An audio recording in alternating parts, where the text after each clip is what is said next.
तिसऱ्या कसोटी सामन्यात टीम इंडियाचा शानदार विजय, 434 रन्सने इंग्लंडचा पराभव, मालिकेत 2-1 आघाडी, यशस्वी जयस्वालची द्विशतकी खेळी।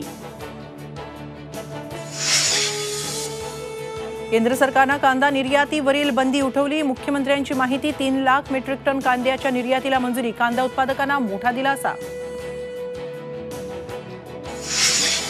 प्रत्येक देश म्हणतोय आएगा तो मोदीही, भाजपच्या राष्ट्रीय अधिवेशनात पंतप्रधान मोदींनी दिला विजयाचा मंत्र, काँग्रेस भ्रष्टाचाराची जननी असल्याचा घणाघात।